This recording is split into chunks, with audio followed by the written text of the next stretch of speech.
गई है पीर परवस्सी पिघलनी चाहिए, इस हिमालय से कोई गंगा निकलनी चाहिए। आज ये दीवार पर्दों की तरह हिलने लगी, शर्त लेकिन थी कि ये बुनियाद हिलनी चाहिए। हर सड़क पर, हर गली में, हर नगर, हर गांव में हाथ लहराते हुए हर लाश चलनी चाहिए। सिर्फ हंगामा खड़ा करना मेरा मकसद नहीं, सारी कोशिश है कि ये सूरत बदलनी चाहिए।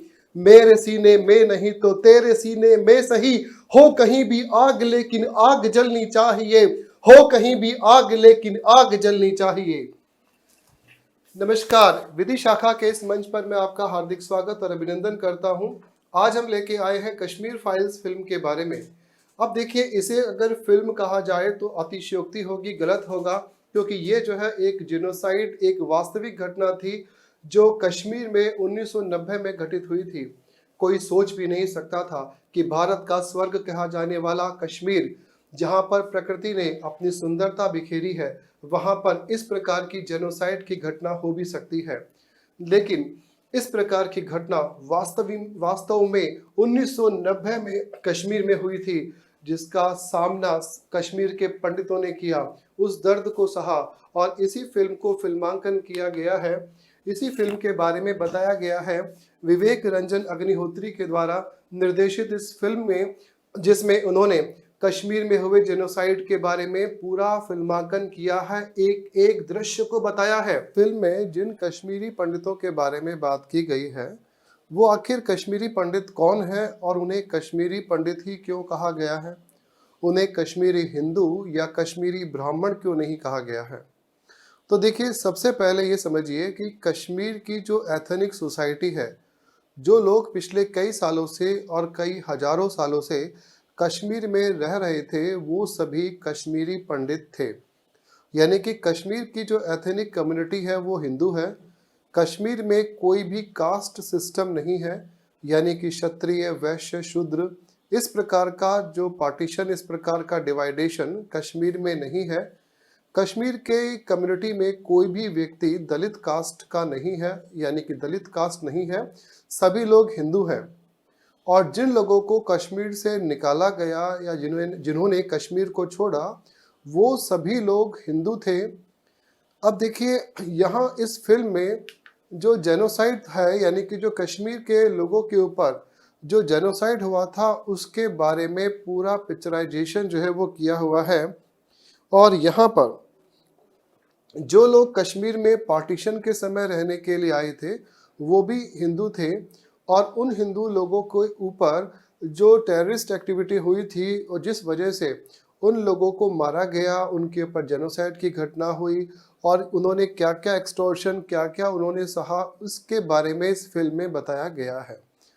तो यहाँ पर 19 जनवरी 1990 की वो अर्ध रात, जब कश्मीर में अचानक से लाइट चली जाती है, केवल मस्जिदों में लाइट आ रही होती है, तभी कश्मीर की मस्जिदों के लाउड स्पीकरों से अनाउंसमेंट होने लगता है, अज़गैज़ पाकिस्तान अट बरू से बटविस्तान, यानी कि हमें पाकिस्तान चाहिए और कश्मीरी पंडित जो है वो नहीं चाहिए।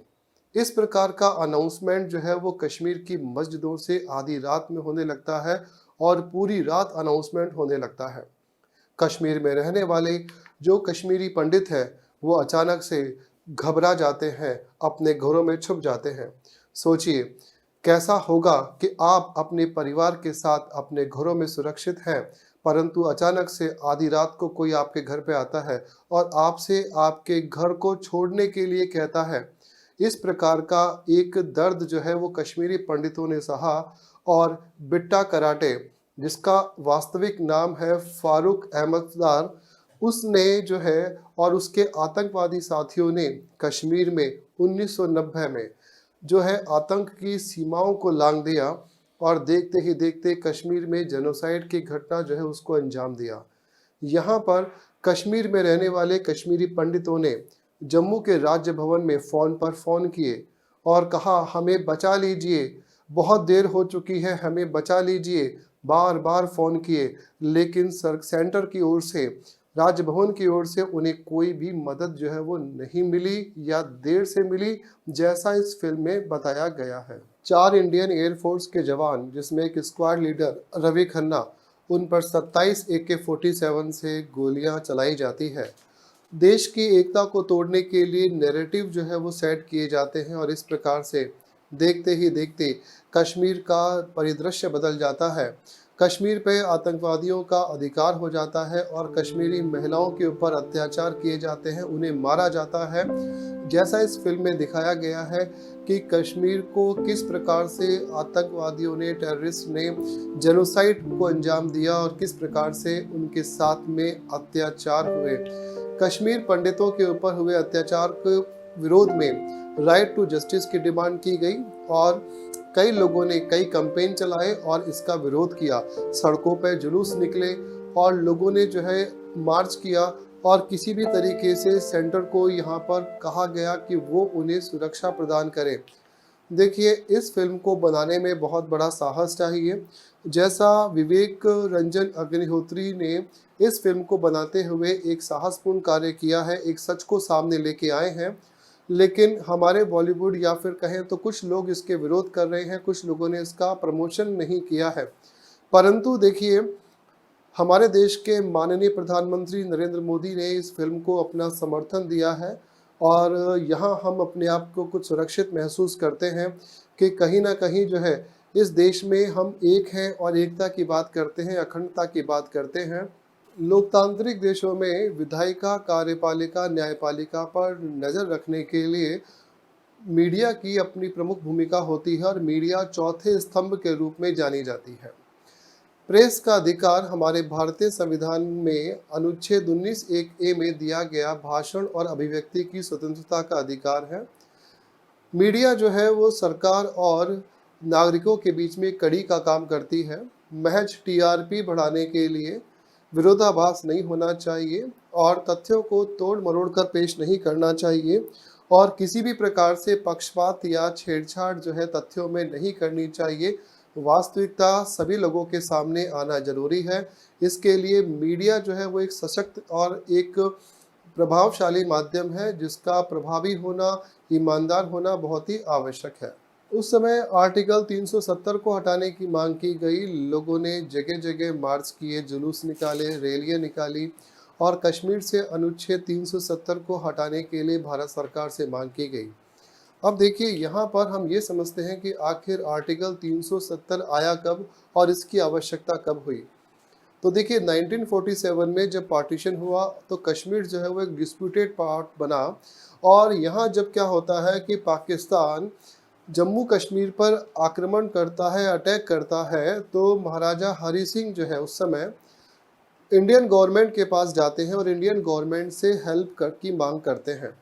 लेकिन इंडियन गवर्नमेंट महाराजा हरी सिंह को कहती है कि हम आपकी हेल्प किस प्रकार से करें, क्योंकि जम्मू कश्मीर जो है वो इंडिया का तो पार्ट है नहीं और हम जब तक आप जो है जम्मू कश्मीर को इंडिया में नहीं मिला लेते, हम आपकी हेल्प नहीं कर सकते। तब क्या होता है कि महाराजा हरी सिंह और इंडियन गवर्नमेंट मिलकर जो है इंस्ट्रूमेंट ऑफ एक्सेशन जो है उस पर साइन करते हैं। इसके बाद में इंडियन गवर्नमेंट जो है अपनी आर्मी जम्मू कश्मीर भेजती है और पाकिस्तानी सेना को खदेड़ के बाहर कर दिया जाता है। अब देखिए, होता क्या है, वल्लभ भाई पटेल जो है जवाहरलाल नेहरू को सजेशन देते हैं कि आप इंडिया की पूरी आर्मी को जम्मू कश्मीर भेज दीजिए और वहां से पाकिस्तान की सेना को पूरी तरीके से हटा दीजिए। लेकिन पंडित जवाहरलाल नेहरू जो है ज़्यादा खून खराबा नहीं चाहते थे, तो उन्होंने मना कर दिया। उसके बाद में जो मोहम्मद अली जिन्ना है वो उनके पास जाते हैं और उनसे कहते हैं कि हमने जम्मू कश्मीर के साथ में इंस्ट्रूमेंट ऑफ एक्सेशन साइन कर लिया है और अब जम्मू कश्मीर जो है वो इंडिया का ही पार्ट है। लेकिन मोहम्मद अली जिन्ना जो है वो इस बात को मानने से मना कर देते हैं और वो कहते हैं कि हो ना हो, आपने जो है महाराजा हरी सिंह को दबाव डाला है, उनको प्रेशराइज किया है और उनसे दबाव डालकर उनको साइन करवा लिए इस एक्सेशन पर, इसीलिए हम जो है इस इंस्ट्रूमेंट ऑफ एक्सेशन को नहीं मानते। पंडित जवाहरलाल नेहरू जो है इस बात को सुनकर बहुत ही हताश हो जाते हैं और वो जाते हैं UN के पास में अब यूएन जो है वो इस बात को समझता है, सुनता है, लेकिन वो इस इंस्ट्रूमेंट ऑफ एक्सेशन को पूरी तरीके से मानने से मना कर देता है। और यूएन जो है वो जवाहरलाल नेहरू को यानी कि इंडियन गवर्नमेंट से कहता है कि आप जो है जम्मू कश्मीर में प्लेबिसाइट यानी कि वोटिंग या इलेक्शन कराइए, और जम्मू कश्मीर की जो जनता है अगर वो इंडिया को चाहेगी तो इंडिया आ जाएगी, और पाकिस्तान को चाहेगी तो पाकिस्तान को ही वो मिलेगा। अब होता क्या है, उसके लिए दो कंडीशन रखी जाती है कि पाकिस्तान की सेना को जम्मू कश्मीर छोड़ना पड़ेगा, और इंडियन गवर्नमेंट यानी कि जो इंडिया की आर्मी है वो थोड़ा सा पीछे हटेगी। लेकिन ये दोनों ही कंडीशन आज तक फुलफिल नहीं हो पाई, उस समय तक फुलफिल नहीं हो पाई थी, और वोटिंग यानी कि प्लेबिसाइट जो है वो नहीं हुआ। इसके बाद में देखिए क्या होता है कि जवाहरलाल नेहरू जो है वो आर्टिकल 370 को बनाते हैं, जिससे कि जम्मू कश्मीर में रहने वाले लोगों की सुरक्षा की जा सके और उनको न्याय मिल सके। अब यहाँ हम समझते हैं कि आर्टिकल 370 क्या है, जो उस समय प्रधानमंत्री के द्वारा बनाया गया, और उस समय जो है किस प्रकार से जवाहरलाल नेहरू ने इसे बनाया था। तो देखिए आर्टिकल 370 के मुताबिक जम्मू कश्मीर राज्य को विशेष अधिकार मिले थे। जम्मू कश्मीर का अलग झंडा और अलग संविधान चलता था। रक्षा, विदेश और संचार के विषय छोड़कर सभी कानून बनाने के लिए राज्य की अनुमति जरूरी थी। जम्मू कश्मीर के नागरिकों के पास दोहरी नागरिकता होती थी। दूसरे राज्यों के लोग जम्मू कश्मीर में जमीन नहीं खरीद सकते थे। अनुच्छेद 370 जम्मू कश्मीर को तो विशेष राज्य का दर्जा देता था, लेकिन ये संविधान के ही उन मूल अधिकारों पर भी चोट करता था जिसे संविधान निर्माता बाबा साहब अम्बेडकर ने संविधान की आत्मा कहा था। इसी विशेष दर्जे के कारण जम्मू कश्मीर राज्य पर संविधान की धारा 356 लागू नहीं होती। इस कारण राष्ट्रपति के पास राज्य के संविधान को बर्खास्त करने का अधिकार नहीं है। 1976 का शहरी भूमि कानून जम्मू कश्मीर पर लागू नहीं होता। इसके तहत भारतीय नागरिक को विशेष अधिकार प्राप्त राज्यों के अलावा भारत में कहीं भी भूमि खरीदने का अधिकार है, यानी भारत के दूसरे राज्यों के लोग जम्मू कश्मीर में जमीन नहीं खरीद सकते। भारतीय संविधान की धारा 360 जिसके अंतर्गत देश में वित्तीय आपातकाल लगाने का प्रावधान है, वह भी जम्मू कश्मीर पर लागू नहीं होता। तो इस प्रकार से आर्टिकल 370 जो है उसको लगाया गया था, और 5 अगस्त 2019 का वो दिन जब आर्टिकल 370 और आर्टिकल 35A को भारत सरकार ने पूरी तरीके से हटा दिया। और उसके बाद में देखिए अब क्या क्या प्रोविज़न है कि यहाँ पर जम्मू कश्मीर में सिंगल सिटीजनशिप है, कोई भी स्पेशल पावर जो है वो नहीं है, और यह झंडा जो है वो हमारा तिरंगा झंडा ही माना जाएगा। आर्टिकल 360 जो है वो एप्लीकेबल होगी। Monitoring will be eligible for reservation है। People from other state will now be able to purchase land and property in Jammu Kashmir. RTI will be applicable and assembly duration in Union Territory of Jammu and Kashmir will be 5 years। अब देखिए यहाँ हम 35A को भी समझेंगे, क्योंकि अनुच्छेद 35A के अंतर्गत भी जम्मू कश्मीर में भारत पूरी तरीके से हस्तक्षेप नहीं कर सकता था और उन्हें सुरक्षा प्रदान नहीं कर सकता था। तो आर्टिकल 35A जिसे शेख अब्दुल्ला और नेहरू के बीच में दिल्ली समझौतों के बाद में जोड़ा गया था, तो 14 मई 1954 को बना आर्टिकल 35A जो है वो वहाँ के नागरिकों को कुछ विशेष अधिकार देता है। आइए समझते हैं क्या थे वो विशेष अधिकार। अस्थायी नागरिक जम्मू कश्मीर में ना तो स्थायी रूप से बस सकते हैं और ना ही वहाँ संपत्ति खरीद सकते हैं। अस्थायी नागरिकों को जम्मू कश्मीर में सरकारी नौकरी और छात्रवृत्ति भी नहीं मिल सकती है। वे किसी तरह की सरकारी मदद के हकदार भी नहीं हो सकते। अगर कोई महिला राज्य से बाहर के किसी शख्स से शादी करती है तो उन्हें इस विशेषाधिकारों से वंचित होना पड़ता है, लेकिन पुरुषों के मामले में ऐसा नहीं है। अगर सूबे का कोई पुरुष किसी अन्य राज्य की महिला से शादी करता है तो उसके विशेषाधिकार खत्म नहीं होंगे। इतना ही नहीं, उसके होने वाले बच्चे को भी ये विशेषाधिकार मिल जाते हैं।